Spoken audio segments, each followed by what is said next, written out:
Hello everyone, welcome to this tutorial video. ಇವತ್ತಿನ ವಿಡಿಯೋದಲ್ಲಿ OTT ಆ್ಯಪ್ಸ್ನ ಅಂದರೆ prime video, Jio Hotstar, ZEE5, Sony LIV ಅಂತ ಆ್ಯಪ್ಸ್ನ ಪ್ರೊಜೆಕ್ಟರ್ಗೆ ಹೇಗೆ ಕ್ಯಾಸ್ಟ್ ಮಾಡೋದು ಅಂತ ತಿಳಿಯೋಣ. ನೆಟ್ಫ್ಲಿಕ್ಸ್ಗೆ ಆದರೆ ಪ್ರೊಸೀಜರ್ ಸ್ವಲ್ಪ ಬೇರೆ ಇದೆ, ಸೊ ಅದನ್ನ ಎಂಡ್ನಲ್ಲಿ ಕವರ್ ಮಾಡೋಣ. ನೆಟ್ಫ್ಲಿಕ್ಸ್ ಒಂದನ್ನು ಹೊರತುಪಡಿಸಿ ಬೇರೆ ಎಲ್ಲ ಆ್ಯಪ್ಸ್ನ ನಾವು ಕ್ರೋಮ್ ಕಾಸ್ಟಿಂದ ಪ್ರೊಜೆಕ್ಟರ್ಗೆ ಕ್ಯಾಸ್ಟ್ ಮಾಡ್ಕೋಬೋದು. ಅದಕ್ಕೆ ಫಸ್ಟ್ ನಮಗೆ ಕ್ರೋಮ್ ಕಾಸ್ಟ್ ಅಂದರೆ ಏನು ಅಂತ ಗೊತ್ತಾಗಬೇಕು. Basically Chrome cost is wireless streaming technology. ಇದರಿಂದ ನಾವು ಫೋನ್ ಮೂಲಕ ಪ್ರೊಜೆಕ್ಟರ್ಗೆ ಯಾವುದೇ ಆ್ಯಪ್ಸ್ನ ಡೈರೆಕ್ಟ್ ಸ್ಟ್ರೀಮಿಂಗ್ ಮಾಡ್ಬೋದು. ಹೇಗೆ ಮಾಡೋದು, ಅದರ ಬೆನಿಫಿಟ್ಸ್ ಏನು ಎಲ್ಲನೂ ತಿಳಿಯೋಣ. So the very first step ಏನು ಮಾಡಬೇಕು ಅಂದರೆ ಪ್ರೊಜೆಕ್ಟರ್ನ ವೈಫೈ ಹಾಗೂ ಕಸ್ಟಮರ್ ಫೋನ್ನ ವೈಫೈ ಸೇಮ್ ಇರಬೇಕು. ಅಂದರೆ ಯಾವ ವೈಫೈಗೆ ಪ್ರೊಜೆಕ್ಟರ್ ಕನೆಕ್ಟ್ ಆಗಿದೆಯೋ ಸೇಮ್ ವೈಫೈ ಕಸ್ಟಮರ್ನ ಮೊಬೈಲ್ ಫೋನ್ಗೆ ಕನೆಕ್ಟ್ ಆಗಿರಬೇಕು. ನೋಡ್ತಿರ್ಬೋದು ಸ್ಕ್ರೀನಲ್ಲಿ ಪ್ರೊಜೆಕ್ಟರ್ಗೆ ಕನೆಕ್ಟ್ ಆಗಿರುವ ವೈಫೈ ಬೆಂಚ್ಟೌನ್ 1_5G ಜಿಯೋ. ಈಗ ಸೇಮ್ ವೈಫೈ ನಾವು ಕಸ್ಟಮರ್ನ ಫೋನ್ಗೂ ಸಹ ಕನೆಕ್ಟ್ ಮಾಡಬೇಕು. ಬೆಂಚ್ಟೌನ್ 1 5G Jio same wifi customer ಫೋನ್ಗೆ ಕನೆಕ್ಟ್ ಆಗಿದೆ. ಇದು ಬಹಳ ಇಂಪಾರ್ಟೆಂಟ್ ಸ್ಟೆಪ್ ಆಗಿರುತ್ತೆ. ಪ್ರೊಜೆಕ್ಟರ್ ಹಾಗೂ ಕಸ್ಟಮರ್ನ ಫೋನ್ ಒಂದೇ ವೈಫೈಗೆ ಕನೆಕ್ಟ್ ಆಗಿರಬೇಕು. ಸಪೋಸ್ ಒಂದೇ ವೈಫೈಗೆ ಕನೆಕ್ಟ್ ಆಗಿಲ್ಲ ಅಂದರೆ ನಮಗೆ ಕ್ಯಾಸ್ಟಿಂಗ್ ಮಾಡೋಕ್ಕೆ ಆಗಲ್ಲ. ಸೊ ನಾವು ಪ್ರಾಪರಾಗಿ ಚೆಕ್ ಮಾಡಿಕೊಂಡು ವೈಫೈ ಕನೆಕ್ಟ್ ಮಾಡ್ಕೊಬೇಕು. ಸೊ ಇಲ್ಲಿಗೆ ಫಸ್ಟ್ ಸ್ಟೆಪ್ ಮುಗಿಯುತ್ತೆ.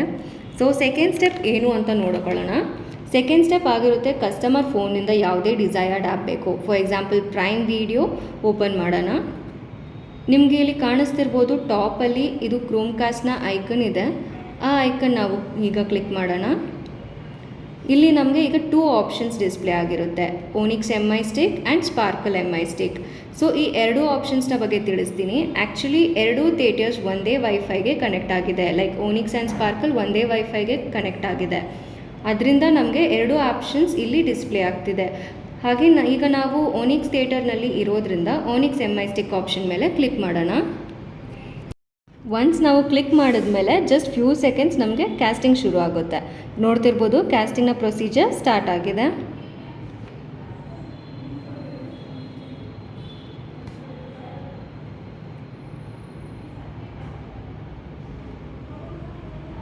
ಈಗ ರೆಡಿ ಟು ಕ್ಯಾಸ್ಟ್. ಸೊ ಕಸ್ಟಮರ್ಗೆ ಯಾವುದೇ ಕಂಟೆಂಟ್ ನೋಡಬೇಕು, ಆ ಕಂಟೆಂಟ್ಗೆ ಹೋಗಿ ಕ್ಲಿಕ್ ಮಾಡ್ಕೋಬೇಕು. ಒನ್ಸ್ ಕ್ಲಿಕ್ ಆಗಿದ್ದ ಕೂಡಲೇ ಆ ಕಂಟೆಂಟ್ ನಮಗೆ ಸ್ಕ್ರೀನ್ ಮೇಲೆ ಕ್ಯಾಸ್ಟ್ ಆಗಿರುತ್ತೆ. ಸೊ ಈಗ ನಾವು ತಿಳ್ಕೊಂಡ್ವಿ ಕ್ರೋಮ್ ಕಾಸ್ಟ್ನ ಹೆಲ್ಪಿಂದ ನಾವು ಯಾವುದೇ ರೀತಿಯ ಲಾಗಿನ್ ಇಲ್ಲದೆ ಡೈರೆಕ್ಟಾಗಿ ಫೋನಿಂದನೇ ಕಂಟೆಂಟ್ ಪ್ರೊಜೆಕ್ಟರ್ ಸ್ಕ್ರೀನ್ಗೆ ಸ್ಟ್ರೀಮ್ ಆಗಿದೆ. ಓಕೆ, ಸೊ ಸೆಕೆಂಡ್ ಸ್ಟೆಪ್ನಲ್ಲಿ ಈ ಪಾಯಿಂಟ್ ಇಂಪಾರ್ಟೆಂಟ್ ಆಗಿರುತ್ತೆ. ಸೊ ಇದನ್ನ ಮಿಸ್ ಮಾಡಬಾರ್ದು. ಯಾವ ಪ್ರೊಜೆಕ್ಟರ್ಗೆ ನಾವು ಕ್ಯಾಸ್ಟ್ ಮಾಡಬೇಕು ಅದೇ ಪ್ರೊಜೆಕ್ಟರ್ನ ನಾವು ಸೆಲೆಕ್ಟ್ ಮಾಡಬೇಕಾಗಿರುತ್ತೆ. ಆಗಿರ್ಬೋದು ಸೇಮ್ ವೈಫೈಗೆ ಒಂದಕ್ಕಿಂತ ಹೆಚ್ಚು ಪ್ರೊಜೆಕ್ಟರ್ ಸಹ ಕನೆಕ್ಟೆಡ್ ಆಗಿರ್ಬೋದು. ಸೊ ಇದನ್ನ ಕೇರ್ಫುಲ್ಲಾಗಿ ನೋಡ್ಕೊಳ್ಳಿ. ಈಗ ಕ್ರೋಮ್ ಕಾಸ್ಟ್ನ ಬೆನಿಫಿಟ್ಸ್ ಏನು ನೋಡೋಣ. ಫಸ್ಟ್ಲಿ ನಾವು ಫೋನಿಂದನೇ ಎಲ್ಲನೂ ಆಪ್ರೇಟ್ ಮಾಡ್ಕೋಬೋದು. Like volume increase R decrease ಮಾಡ್ಬೋದು, ಕಂಟೆಂಟ್ ಚೇಂಜ್ ಮಾಡ್ಕೋಬೋದು. ಇನ್ನೊಂದು ಬೆನಿಫಿಟ್ ಏನು ಅಂದರೆ ಮೊಬೈಲ್ನ ನೀವು ಕ್ಲೋಸ್ ಮಾಡ್ಕೋಬೋದು ಯೂಸ್ ಮಾಡ್ತಿಲ್ಲ ಅಂದರೆ. ಇದರಿಂದ ಫೋನ್ನ ಬ್ಯಾಟ್ರಿ ಏನಿದೆ ಅದು ಸಹ ಅಷ್ಟು ಯೂಸ್ ಆಗೋಲ್ಲ. ಆ್ಯಂಡ್ ಸ್ಟ್ರೀಮಿಂಗ್ ಏನಾಗ್ತಿದೆ ಆ್ಯಸಿಲ್ ಫ್ರೀ ಆಗಿ ಸ್ಟ್ರೀಮ್ ಆಗ್ತಿರುತ್ತೆ.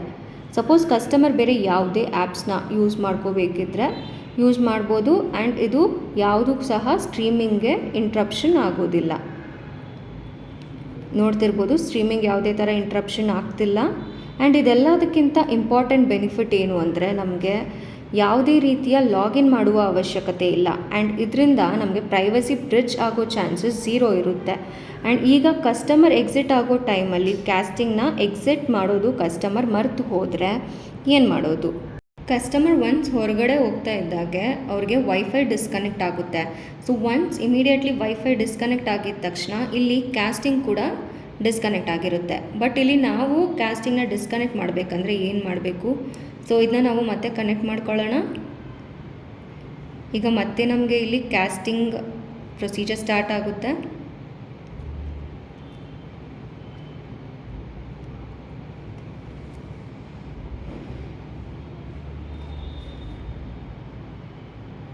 ಸೊ ರೆಡಿ ಟು ಕ್ಯಾಸ್ಟ್ ಆಗಿದೆ ಅಂದ್ಕೊಳ್ಳಿ. ಈಗ ಈ ಆ್ಯಪ್ನ ಬಿಟ್ಟು ನಮಗೆ ಬೇರೆ ಆ್ಯಪ್ನ ಕ್ಯಾಸ್ಟ್ ಮಾಡಬೇಕು ಅಂದರೆ ಸೇಮ್ ಕ್ರೋಮ್ ಕಾಸ್ಟ್ ಐಕನ್ನ ಮತ್ತೆ ಕ್ಲಿಕ್ ಮಾಡಬೇಕು.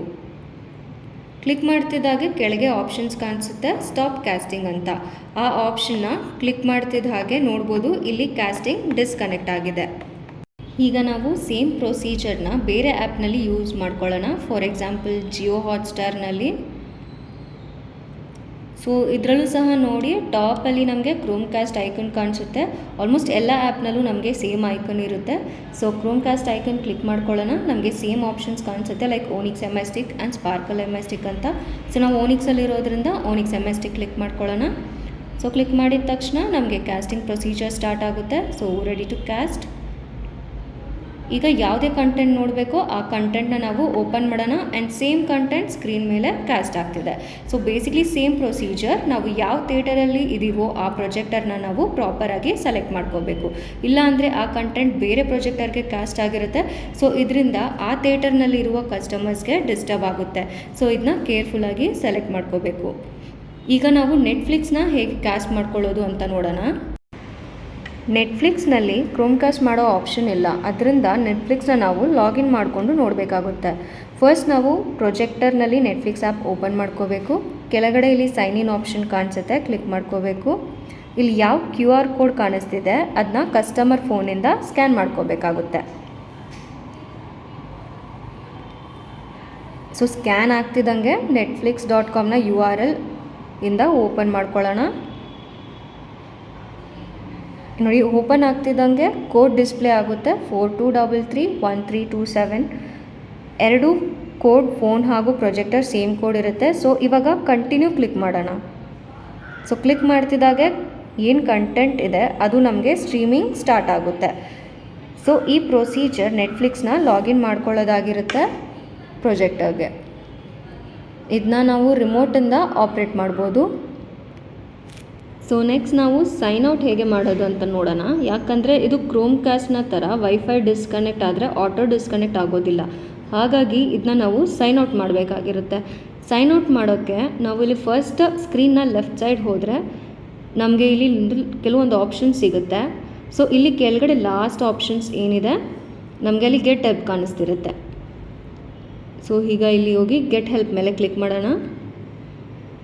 So once get help click ಆಗ್ತಿದ್ದಂಗೆ ಇಲ್ಲಿ ಕೆಲವೊಂದು ಆಪ್ಷನ್ಸ್ ಕಾಣಿಸುತ್ತೆ. ಇಲ್ಲಿ the last option sign out ಇರುತ್ತೆ. ಸೈನ್ ಔಟ್ ಕ್ಲಿಕ್ ಮಾಡ್ತಿದ್ದಾಗೆ are you sure you want to sign out ಕೇಳುತ್ತೆ. ಎಸ್ ಅನ್ನೋ ಆಪ್ಷನ್ನ ಸೆಲೆಕ್ಟ್ ಮಾಡ್ತಿದ್ದಾಗೆ ನೆಟ್ಫ್ಲಿಕ್ಸ್ ಅಕೌಂಟ್ ಸೈನ್ ಔಟ್ ಆಗಿರುತ್ತೆ. ಈಗ ನಾವು ನೆಟ್ಫ್ಲಿಕ್ಸ್ನ ಲಾಗಿನ್ ಆ್ಯಂಡ್ ಸೈನ್ ಔಟ್ ಹೇಗೆ ಮಾಡ್ಕೊಳ್ಳೋದು ಅಂತ ನೋಡಿದ್ದೀವಿ. ಬಟ್ ಕೆಲವೊಂದು ಸಲ ನೆಟ್ಫ್ಲಿಕ್ಸ್ನ QR ಕೋಡ್ನ ಕೆಲವು ಕಸ್ಟಮರ್ನ ಫೋನಿಂದ ಸ್ಕ್ಯಾನ್ ಮಾಡೋಕ್ಕಾಗಿರೋಲ್ಲ, ಯಾವುದೇ ಇಶ್ಯೂಸ್ ಫೇಸ್ ಆಗ್ತಿರ್ಬೋದು. ಸೊ ಅಂಥ ಟೈಮಲ್ಲಿ ನಾವು ಹೇಗೆ ಸೈನ್ ಇನ್ ಮಾಡ್ಬೋದಂದರೆ ಸೇಮ್ ನೆಟ್ಫ್ಲಿಕ್ಸ್ ಅಕೌಂಟ್ ಓಪನ್ ಮಾಡಿ ಸೈನ್ ಇನ್ ಆಪ್ಷನ್ ಕ್ಲಿಕ್ ಮಾಡ್ಕೊಳ್ಳೋಣ. ಇಲ್ಲಿ ಮೇಲೆಗಡೆ QR ಕೋಡ್ ಮೇಲೆ netflix.com/TV2 ಅಂತ ಒಂದು URL ಕಾಣಿಸ್ತಿರುತ್ತೆ. ಸೇಮ್ URLನ ನಾವು ಕಸ್ಟಮರ್ ಫೋನ್ನ ಕ್ರೋಮ್ ಬ್ರೌಸರಿಂದ ಓಪನ್ ಮಾಡೋಣ. Suppose customers phone Android phone ಆಗಿದ್ದರೆ ಅದು ಕ್ರೋಮ್ ಬ್ರೌಸರಿಂದ ಓಪನ್ ಮಾಡ್ಬೋದು. ಕಸ್ಟಮರ್ಸ್ ಫೋನ್ ಆ್ಯಪಲ್ ಫೋನ್ ಆಗಿದ್ದರೆ ಸಫಾರಿ ಬ್ರೌಸರಿಂದ ಓಪನ್ ಮಾಡ್ಕೋಬೋದು. ಸೊ ಈಗ ಸೇಮ್ URL ಟೈಪ್ ಮಾಡ್ಕೊಳ್ಳೋಣ, netflix.com/TV2.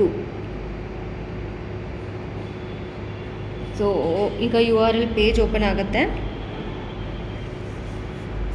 So once page open ಆದಾಗ ಪ್ರೊಜೆಕ್ಟರ್ ಮೇಲೆ ಇರುವ ಕೋಡ್, ಅಂದರೆ ನಮಗೆ ಇಲ್ಲಿ ಪ್ರೊಜೆಕ್ಟರ್ ಮೇಲೆ ಯಾವ ಕೋಡ್ ಕಾಣಿಸ್ತಿದೆ 63174996, ಇದೇ ಕೋಡ್ನ ನಾವು ಕಸ್ಟಮರ್ನ ಫೋನ್ನಲ್ಲಿ ಮ್ಯಾನ್ಯುಯಲ್ ಆಗಿ ಟೈಪ್ ಮಾಡ್ಕೋಬೇಕು.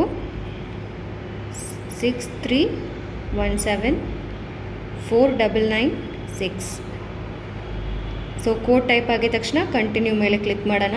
ಸೊ ಒನ್ಸ್ ಕಂಟಿನ್ಯೂ ಕ್ಲಿಕ್ ಆಗ್ತಿದ್ದಾಗೆ ನೆಟ್ಫ್ಲಿಕ್ಸ್ ಅಕೌಂಟ್ ಲಾಗಿನ್ ಆಗಿರುತ್ತೆ. ಸೊ ಈ ಮೆಥಡ್ನ ನಾವು ಯಾವಾಗ ಕಸ್ಟಮರ್ನ ಫೋನ್ನಲ್ಲಿ ಈ QR ಕೋಡ್ ಸ್ಕ್ಯಾನ್ ಮಾಡ್ಲಿಕ್ಕೆ ಇಶ್ಯೂ ಆಗಿರುತ್ತೆ ಆ ಟೈಮಲ್ಲಿ ಯೂಸ್ ಮಾಡ್ಬೋದು. ನೋಡಿ ಇಲ್ಲಿ ಮೆಥಡ್ ಕಂಪ್ಲೀಟ್ ಆಗಿದ್ದ ಕೂಡಲೇ ನೆಟ್ಫ್ಲಿಕ್ಸ್ ಅಕೌಂಟ್ ಲಾಗಿನ್ ಆಗಿದೆ. ಸೊ ಇಲ್ಲಿ ಇನ್ನೊಂದು ವಿಷಯ ಏನು ತಿಳ್ಕೊಬೋದು ಅಂದರೆ, ಫಾರ್ ಎಕ್ಸಾಂಪಲ್ ಈ ಪ್ರೊಫೈಲ್ಸ್ ಏನಿದೆ ಅದು ಪಾಸ್ವರ್ಡ್ ಪ್ರೊಟೆಕ್ಟೆಡ್ ಇದೆ. ನೋಡ್ಬೋದು ಇಲ್ಲಿ like profile lock is on ಅಂತ ತೋರಿಸುತ್ತೆ. ಈಗ ಈ ಪ್ರೊಫೈಲ್ಸಲ್ಲಿ ಪಿನ್ ಪ್ರೊಟೆಕ್ಟೆಡ್ ಆಗಿರೋದ್ರಿಂದ ಈ ಪ್ರೊಫೈಲ್ಸ್ನ ನಾವು ಹೇಗೆ ಲಾಗೌಟ್ ಮಾಡ್ಬೋದು ಅಂತ ನೋಡೋಣ. ಸೊ ಇದಕ್ಕೆ ನಾವು ಫಸ್ಟ್ ಕಿಡ್ ಸೆಕ್ಷನ್ಸ್ಗೆ ಹೋಗೋಣ. ಲೈಕ್ ಕಿಡ್ ಸೆಕ್ಷನ್ಸ್ ಓಪನ್ ಮಾಡೋಣ. ಇಲ್ಲಿ ಕಿಡ್ ಸೆಕ್ಷನ್ ಹೇಗೆ ಅಂದರೆ ಇದಕ್ಕೆ ಯಾವುದೇ ರೀತಿಯ ಪಾಸ್ವರ್ಡ್ ಪ್ರೊಟೆಕ್ಷನ್ ಇರೋದಿಲ್ಲ. ಸೊ ಕಿಡ್ ಸೆಕ್ಷನ್ ಓಪನ್ ಮಾಡಿ ನಾವು like very first logout method ಏನು ಮಾಡಿದ್ವಿ ನೆಟ್ಫ್ಲಿಕ್ಸ್ ಅಕೌಂಟ್ ಲಾಗೌಟ್ ಆಗೋದಕ್ಕೆ, ಸೇಮ್ ಮೆಥಡ್ನ ನಾವಿಲ್ಲಿ ಈ ಕಿಟ್ ಸೆಕ್ಷನಲ್ಲಿ ಯೂಸ್ ಮಾಡ್ಬೋದು. ಸೊ ಒನ್ಸ್ ಓಪನ್ ಆಗಿದ ತಕ್ಷಣ left side of the screen ಇಲ್ಲಿ ಲಾಸ್ಟ್ ಆಪ್ಷನ್ ಏನಿದೆ ಗೆಟ್ ಹೆಲ್ಪ್, ಅದು ಕ್ಲಿಕ್ ಮಾಡಿ the last option sign out and S. So ಈಗ ಪಾಸ್ವರ್ಡ್ ಪ್ರೊಟೆಕ್ಟೆಡ್ ಇದ್ದರೆ ನಮಗೆ ಪ್ರೊಫೈಲ್ ಈ ಥರ ಕಿಟ್ ಸೆಕ್ಷನ್ ಮೂಲಕ ನಾವು ಲಾಗೌಟ್ ಆಗ್ಬೋದು. ಈಗ ನಾವು ನೆಟ್ಫ್ಲಿಕ್ಸ್ನ 2 ಟೈಪ್ಸ್ ಲಾಗಿನ್ ಮಾಡಿದ್ವಿ. ಲೈಕ್ ಒಂದು QR ಕೋಡ್ ಸ್ಕ್ಯಾನ್ ಮಾಡ್ತಾ ಲಾಗಿನ್ ಆಗೋದು, ಆ್ಯಂಡ್ ಸಪೋಸ್ QR ಸ್ಕ್ಯಾನ್ ಮಾಡೋದಕ್ಕೆ ಏನಾದರೂ ಇಶ್ಯೂ ಫೇಸ್ ಆದರೆ URL ಟೈಪ್ ಮೂಲಕ ಹೇಗೆ ಲಾಗಿನ್ ಆಗೋದು ಅಂತ ನೋಡಿದ್ದೀವಿ. ಸೊ ಈ 2 ಆಪ್ಷನ್ಸ್ ನಾವು ಯಾವಾಗ ಯೂಸ್ ಮಾಡ್ಬೋದು ಅಂದರೆ ಕಸ್ಟಮರ್ ಫೋನಲ್ಲಿ ನೆಟ್ಫ್ಲಿಕ್ಸ್ ಅಕೌಂಟ್ ಪ್ರಯರ್ಲಿ ಇರುವಾಗ ಮಾತ್ರ. ಸಪೋಸ್ ಕಸ್ಟಮರ್ ಫೋನ್ನಲ್ಲಿ ನೆಟ್ಫ್ಲಿಕ್ಸ್ ಅಕೌಂಟ್ ಪ್ರಯರ್ಲಿ ಲಾಗಿನ್ ಇಲ್ಲ, ಸೊ ಕಸ್ಟಮರ್ ಹತ್ರ ನೆಟ್ಫ್ಲಿಕ್ಸ್ ಅಪ್ಲಿಕೇಶನ್ ಇಲ್ಲ, ಸೊ ಅಂಥ ಟೈಮಲ್ಲಿ ನಾವು customer login ID and password ಮೂಲಕ ಲಾಗಿನ್ ಮಾಡೋದಕ್ಕೆ ಆಪ್ಷನ್ ಇರುತ್ತೆ. ಸೊ ಈ ಕೇಸಲ್ಲಿ ನೆಟ್ಫ್ಲಿಕ್ಸ್ನ ಹೇಗೆ ಲಾಗಿನ್ ಮಾಡೋದಂತ ನೋಡೋಣ. ಸೇಮ್ ನೆಟ್ಫ್ಲಿಕ್ಸ್ ಓಪನ್ ಮಾಡಿ ಸೈನ್ ಇನ್ ಆಪ್ಷನ್ ಕ್ಲಿಕ್ ಮಾಡ್ಕೊಳ್ಳೋಣ, ಆ್ಯಂಡ್ ಕಸ್ಟಮರ್ ಫೋನಿಂದ QR ಕೋಡ್ ಸ್ಕ್ಯಾನ್ ಮಾಡೋಣ. ಸಪೋಸ್ QR ಸ್ಕ್ಯಾನಿಂಗಲ್ಲಿ ಏನಾದರೂ ಇಶ್ಯೂ ಫೇಸ್ ಆದರೆ URL ಟೈಪ್ ಮೂಲಕ ಓಪನ್ ಮಾಡ್ಬೋದು. ಸೊ ಒನ್ಸ್ ಸ್ಕ್ಯಾನ್ ಆಗಿದ ತಕ್ಷಣ ನೆಕ್ಸ್ಟ್ ಕಂಟಿನ್ಯೂ ಕ್ಲಿಕ್ ಮಾಡೋಣ.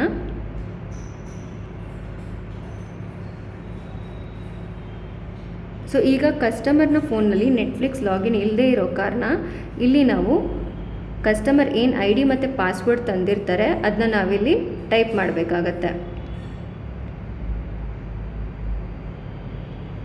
ಟೈಪ್ ಮಾಡಿ ಸ್ಟಾರ್ಟ್ ವಾಚಿಂಗ್ ಕ್ಲಿಕ್ ಮಾಡಿ. ಸೊ ಈಗ ನೋಡ್ಬೋದು ಅಕೌಂಟ್ ಲಾಗಿನ್ ಆಗಿದೆ. ಸೊ ಬೇಸಿಕ್ಲಿ ಈಗ ನಾವು ಫಸ್ಟ್ QR ಕೋಡಿಂದ ಸ್ಕ್ಯಾನ್ ಮಾಡಿ ಲಾಗಿನ್ ಆಗೋದು, secondly QR code scan issue ಇದ್ದಲ್ಲಿ URL ಟೈಪ್ ಮಾಡಿ ಲಾಗಿನ್ ಆಗೋದು, ಆ್ಯಂಡ್ ಫೈನಲಿ ಯಾವಾಗ ಕಸ್ಟಮರ್ನ ಫೋನಲ್ಲಿ ಅಕೌಂಟ್ ಲಾಗಿನ್ ಇರೋದಿಲ್ಲ but ID and password carry ಮಾಡಿದರೆ ಈ ಥರ ಲಾಗಿನ್ ಆಗ್ಬೋದು. And logout is simple. Profile left side ಹೋಗಿ last option get help and the last option sign out. Suppose password protected ಇದ್ದಲ್ಲಿ ಕಿಟ್ ಸೆಕ್ಷನ್ ಮೂಲಕ ಸೈನ್ ಔಟ್ ಆಗ್ಬೋದು. So ಈ ಸ್ಟೆಪ್ಸಿಂದ ನಾವು ನೆಟ್ಫ್ಲಿಕ್ಸ್ನ ಲಾಗಿನ್ ಆ್ಯಂಡ್ ಸೈನ್ ಔಟ್ ಮಾಡ್ಬೋದು. ಈ ವಿಡಿಯೋದಲ್ಲಿ ನಾವು OTT ಅಪ್ಲಿಕೇಶನ್ಸ್ ಎಕ್ಸೆಪ್ಟ್ ನೆಟ್ಫ್ಲಿಕ್ಸ್ ಹೇಗೆ ಕ್ರೋಮ್ಕಾಸ್ಟಿಂದ ಸ್ಟ್ರೀಮಿಂಗ್ ಮಾಡೋದು ಅಂತ ತಿಳ್ಕೊಂಡಿದ್ದೀವಿ. And in case of Netflix ನಾವು ಯಾವ ರೀತಿ ನೆಟ್ಫ್ಲಿಕ್ಸ್ ಅಕೌಂಟ್ನ ಲಾಗಿನ್ ಮಾಡೋದು ಆ್ಯಂಡ್ ಸೈನ್ ಔಟ್ ಮಾಡೋದು ಅಂತ ತಿಳ್ಕೊಂಡಿದ್ದೀವಿ. ಸೊ ಈ ಪ್ರೊಸೀಜರ್ ಏನಿದೆ ನಾವು ಅದನ್ನ ಪ್ರಾಪರಾಗಿ ಫಾಲೋ ಮಾಡ್ಕೊಂಡು ಹೋದರೆ ಈ ಮೆಥಡ್ ಮೂಲಕ ನಾವು ಕ್ಯಾಸ್ಟಿಂಗ್ನ ಈಸಿಯಾಗಿ ಮಾಡ್ಕೊಬೋದು. Thank you.